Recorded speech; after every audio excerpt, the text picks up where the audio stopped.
how are you all assembled? I mean, uh, By robots we're in China. yes, probably, but I didn't quite mean that. Um, IKEA with an Allen key. Iain, David, and Quinn started out to make a $50 million movie based on Ian's book, TJ's War. Mark, Sia, and Sincera soon jumped on board, and then Mr. Z joined the team, a mysterious executive producer who said, "Stop, this is no movie. This is a 2-season, 20-episode TV show. So follow us, join us as we create TJ's War, the $50 million TV series." Today's guest is a true force behind the scenes of film, TV, and media, with a career spanning continents, formats, and genres. Martina O'Boyle brings a rare blend of creativity, grit, and production know-how to everything she touches, from coordinating shoots in Alaska and London to wrangling props in Atlanta and scripting stories that spark the imagination. Martina has done it all, and usually under budget and with a smile, as we see already. She's a trained project manager, a published writer, a fearless location scout, and once even a broadcaster flying in helicopters. Seriously. Her credits include work with BBC, Discovery, Sky Arts, Passion Flicks, and countless indie productions. Alongside her work on camera and behind the scenes, she's also written for outlets like Pop Culture Beast and helped shape original content through our platforms Media Girl and the Luxury Channel. With a resume that includes getting bitten on set twice by humans, sharing a stage with a major entertainer, and judging indie films while attending college part-time, Martina is not just multi-talented, she's relentlessly passionate about storytelling, production, and people. So buckle in. We're diving into the fascinating world of creative production with the one and only Martina O'Boyle. Thank you so much, Ian. I have one clarification. Sure, everybody's been bitten on set, but one time I was bitten while waitressing at a restaurant in London, and I was bitten by a Michelin-starred chef who had had too many margaritas. So, just another day's work for me. Oh, and I should say that when my boss found out that he bit me, he threw them down the stairs. So that was really entertaining. And a little head scratcher for you at home. I won't tell you where on my body he bit me, but it wasn't my hands or my arms. Okay. Trying to keep this from being X-rated. You've worked on everything from indie films to major TV productions and even judged film festivals. Yeah. What's been the most unexpected challenge you faced on set? And how did you handle it?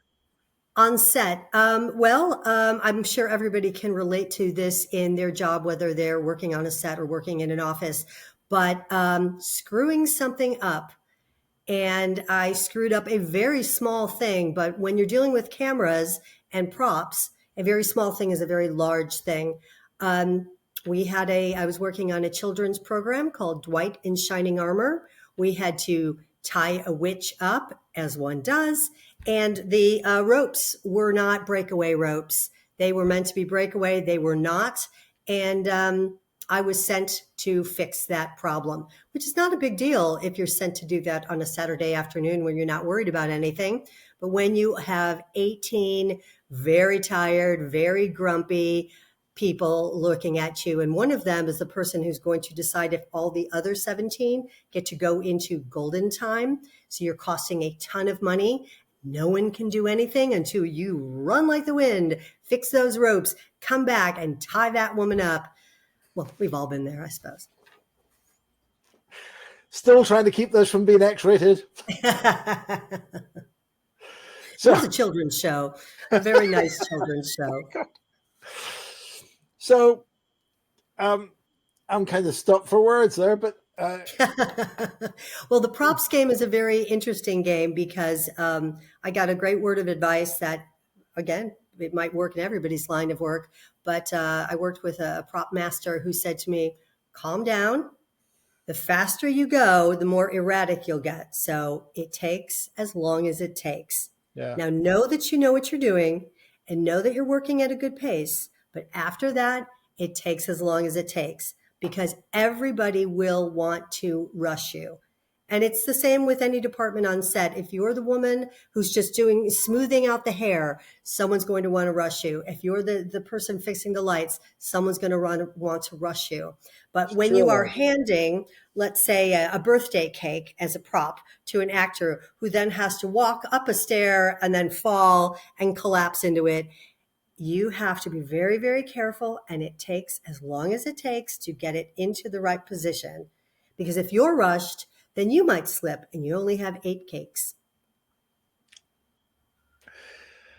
So obviously, we are developing a TV series, and we're at the very early stages of doing that. And we're talking to people like you about the industry itself, about how did you get involved with it? How do people get into it? And what are the big obstacles? We try to learn as much as we can from each of our guests. So let's start with, how did you get into being in television and film production? Well, I started my career in broadcasting, as you mentioned in your very, very generous, lovely introduction. And both in the world of radio and in the world of film and television, I put myself in the right place at the right time, or perhaps I looked around and realized that this could be the right place at the right time. With radio, I had done college radio and I really enjoyed it. We had a multi-format station at my university and I enjoyed all of it and just liked talking. I'm a talker. But then when I moved to Dallas, Texas, I thought to myself one day, I should really be on the radio. I could do this, but I don't have any major market experience. But I wonder how those people get in the helicopter doing the traffic, because I could do that. So I found out where they worked. I went down there one day, knocked on the door. The nicest man in show business said, "I can't hire you. Don't have any money. Don't really need anybody." And I went, "Well, I'm going to have to work for you because now that I know you're nice and I want this job." So he said, "Maybe you could come in on Friday afternoons and just help coordinate information for people who are on the air." I did that for free for a while. He felt guilty. He started to give me some money. And then wasn't I there in the right place at the right time on a Friday when my coworker Todd's wife went into labor a little bit early and he had to leave, and they looked around and went, "You're on the air." And then I was lucky enough where the boss of that particular station was listening and he said, "I like this girl." So then they ended up hiring me as a part-time weekend DJ on Young Country in Texas. Fantastic. But then, well, that's radio. But our interest is film production and Yes. TV production. So how did you make the jump from radio into that business, into that media? Well, I had made a big move geographically. I had moved from Dallas over to London. I was waiting tables as a struggling artist and was lucky enough to have a struggling actor as one of my coworkers. He mentioned he was doing an indie film, and I just said, "I'll pick up your shifts, but I need to be involved in the production." So he gave me an address in West London. I showed up wide-eyed, ready to do anything, and started working on a really cool gangster kind of movie that he was the star of called Plato's Breaking Point. And I got involved with some really clever filmmakers in London just by doing that. It extended my confidence to start writing screenplays at that point as well. Wow. But I was able to parlay that into a job in television, working as an associate producer for the Luxury Channel. And that was a wonderful job that involved travel and interviewing Victor and Rolf at a fashion show and putting together, interviewing designers and just putting together packages of really glamorous, wonderful things for a CNBC television series called also The Luxury Channel. You're kind of skipping over exactly how you got into these things. Is it just persistence? Are you just keep asking the same question of the same person until they give up and let you in? I mean, what's going on there? Well, I just sort of figure out I do have A lot of skills and a lot of creativity. And sometimes I wish I was a CPA or something like that, where I could put a label on what I do. But what I do is ask you what you need done and then figure out how to do it and how to do it even better. So I want to take your idea and make it into something even more amazing than you thought it could be. I like collaborating. I like bringing value add to things, but I also think of the practicalities of things like, well, you can't film that on a Tuesday. They're closed on Tuesday. Or that sounds like a great place to do it, but there's planes overhead. Or, it would be a great combination. This and not that, and just bring those things together in a way that makes a really good product. Yeah. And you and I have talked before, and you really do know this business inside out. And we'd like it to be different, but the bottom line is money, right? Absolutely. Absolutely. Because money is time. And when we were talking about your upcoming project, which I'm very excited about, we're talking about, you finding the right person to convey TJ's story and to understand it and understand where you come from as both the writer and the producer, but also as a member of the family. So it's a personal story, and people who are writing personal stories want it to be conveyed with gentleness and tenderness and understanding, and maybe a fresh eye, but maybe not a fresh eye. And that's all fine and good.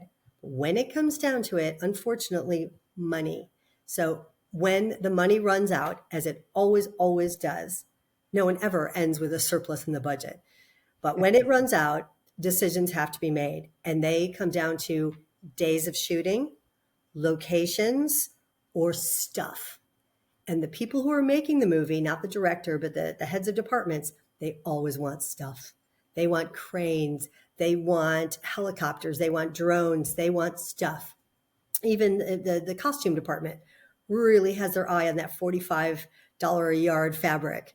And everybody wants stuff. But then the production office wants time.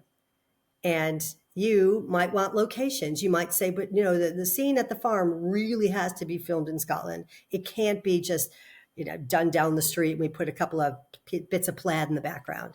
Yep. So everybody wants what they want. And you want, as if you're guiding your project, you want someone who looks at that money and divides it up very, very cleverly. So everybody feels like they got the best end of the deal. But ultimately, you have the things that capture the story the best. And that might be a location in Norway, a specific location in Norway that's an extra half day's travel away, that really, really is inconvenient, and there's no bathrooms there, and it's really cold, but it might be essential. Choose the person to shepherd your project that understands whether that really is essential or not. Yeah. And at the same time, delivers the story. Delivers the story. Delivers the story. Quite a combination, isn't it? Because everybody is always friends at the beginning. And then it turns into a Blake Lively nightmare. Does it always turn that way? I mean, are there any productions you've been involved in where peace broke out? Where peace broke out. That's lovely. Well, the first production that came to mind, I won't name it, but there may have been squealing tires as the producers drove away from the last day of shooting so they could get out of there before they had to have angry conversations with people. There have been wonderful wrap parties where everybody high fives each other and job well done. So yes, it is completely possible, but realistic expectations, hidden pots of money here and there, and a schedule that you stick to. So nobody can beg for extra days at the end, because you'll be surprised that nice guy, sometimes it's a guy, the nice guy who's, been no problem at all. When you say, could we work one extra day? They say, absolutely. My rate just added a 0. And you go, oh. So some people, everybody's in it for the love of the game at the beginning, but ultimately it is people's jobs. It feeds their families. People are professionals. Sure. They need to be paid. So avoid those problems at the very beginning by getting a very, very organized line producer who will keep everybody on track and let all the children play, but call them home for dinner at the end of the night and make sure they do their homework. I mean, when you start to talk about this kind of stuff, you're really in my world. I mean, as a program director and project manager before that, it's all about a budget fails for one reason, and that is it's gone over time, which means it's gone over budget. Time, yeah. So keeping very tight control of schedule and people's budgets is fundamental to a successful project and program. But as a program director, I have a structure. I go into a new client and I create a structure with project managers and a PMO where we've got a change control person, a budget, a financial control, reporting, risk management. These are all roles, and they have very defined borders and processes that they go through. Is there a structure like that within production? Yes, everybody has their roles, and if you're dealing with a set that's, for example, a union set, you're not allowed to do anybody else's role. But it's kind of funny when you step onto a set, and I'm not the tallest person in the world. I'm relatively strong, but if, for example, there was something that was just out of my reach that was quite heavy, imagine when you're putting your luggage up in an airplane. If you are a female of short stature, usually a guy will come along and just go, "Do you need help with that?" And it's wonderful. It takes 2 seconds. None of that happens on a set because everybody is doing their own thing. You do not, even as a courtesy, help somebody in another department because you need to focus. You are in a bubble. You focus on your own department because you don't know what's going to come across the walkie-talkie bud that's in your ear. You don't know what's going to come across yet. So it's not a big soup of people. It is drawers full of people doing their own things, and everybody focuses on their own business.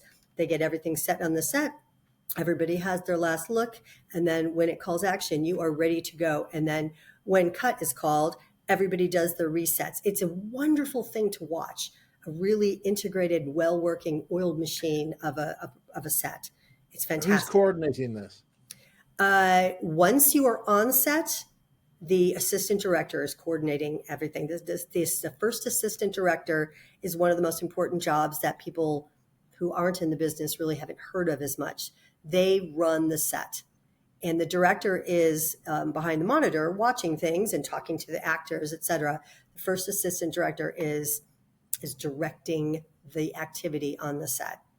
And that person usually gets migraines by the end of the day. They work really, really hard. I have heard rumors that they occasionally can be nice people. I've worked with one that was a very nice guy. I can see a spark in your eye. We're going X-rated again. My first assistant director on a movie I made for Passion Flicks was an incredibly nice guy, and was never lost his cool and never yelled at anybody, and that is a rarity in the world of first assistant directors. Right. So how are you all assembled? I mean, by robots in China. Yes, probably, but I didn't quite mean that. IKEA with an Allen key. I mean, we're at the stage now where we're working on the development of the treatment, and our next stage is to raise the funding, probably over several rounds, and getting increasingly closer to one of the big streamers such as Netflix or Hulu or whoever. The question I really have is, at what point do people like you get involved? What are the steps as far as you're aware? Where does it start from your perspective? Well, I don't know everything about this, but having had most of my movie and television activity, most of my movie activity has been on a lower level, been on a smaller indie level, which is great because you get to do more. You get to you get to see how things are put together more. You're not part of, I can't imagine what it's like to work on a Marvel movie where when you've seen it as an audience member, the credits go, scrolling down and you just, Yeah. 15 minutes later, there's still names and names and names. What do they all Population of a do? country. On an indie movie, you might have 60 people putting together the entire thing, and that includes post-production. So you get to know people, and you get to see more, and you get to get a bigger scope and a view from the top, looking down at what everybody's doing. But when you are pitching a project, you can, and I'm wading into waters here that I'm not 100% confident in my ability to say it always goes this way. But when you're pitching, one of the things that if the XYZ network or streamer wants to talk to you further and you get into the details of how, again, they're very, very interested, you as your limited corporation or your however you're packaging the TJ's War package, you can say whom you want attached to it. And of course, the best thing would be if you are attaching a star or an executive producer who has name recognition and money and push. But that aside, you could say, I, Iain, have to come on as director or as producer, or I am bringing on my production accountant because I want a set of eyes in the production accounting room. You can attach certain people. And if they are not massive decision makers, then usually the XYZ streamer will have no problem bringing those people along.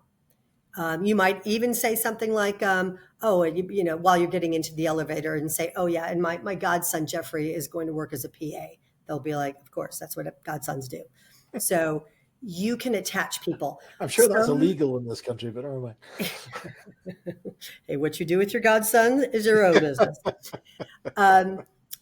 Then certain people they'll love your project, not necessarily your project. I mean, if you have like this amazing thing where, my granddad was the first, cannibal trapeze artist who actually ran for president, they'll be like, great. And then they'll say to each other, we have to have this story. We don't want them involved in it in any way because there's just been chaos. So they'll usually give you some sort of vague job title and shoo you aside and maybe assign an intern to keep you away from everything on the set. What the ideal blend of things is. Pardon? Yeah. I'm already, I have no expectation of being part of the production at all. I think at some point it'll get handed over and I will have effectively killed off all my children. I don't really expect to have too much to do with the story once it goes beyond a certain point. Say that again? Do you want to? It'll be difficult because the book is there, and that's what's really important to me in terms of the story. Mm-hmm. And I am pretty certain that because of money, because of various politics, really, decisions will be made that I would find difficult to cope with. Mm-hmm. Yes. And so I think I'll be very happy that something is made of this, but my interest is in getting people who've watched the production to then want to pick up the book and read that. Yeah. My expectation is that I will at some point in the probably not too distant future separate myself from the production as it goes forward. Well, I think that's a very, very healthy and realistic attitude. I had the privilege of working on a movie called Urban and the Shed Crew. And it's an unusual title, but it was about a little boy named Urban and his gang of riffraff children he hung around with were called the Shed Crew because they used to go down to a shed and drink Alco Pops and smoke cigarettes. And they were growing up as feral children in Leeds in the 1990s. This was a true story, and it was written by the social worker who came in and got involved with Urban in his real life, got involved through dating his mother. And when his mother passed away, decided to kind of foster him and raise him up. So every day, the man, Bernie, who wrote the book, was on set, and he worked collaboratively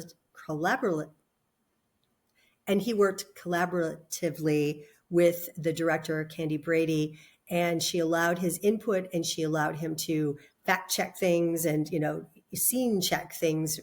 And because she knew it was such a personal story to him. Now, I never had the conversation with him about the fact that he had an existing book, as you do. He has kind of a baked cake of a finished product, of a bow on it. This is my thought. This is my story. This is what happened. And the movie can't change that. He was, I believe, very happy with the adaptation that was made, starring Richard Armitage as himself. So Bernie's not a bad-looking man, but Richard Armitage is an upgrade. So that's one good thing about movies. Everybody's good looking. So unbelievably, we're coming to the end of this. I could talk to you all day.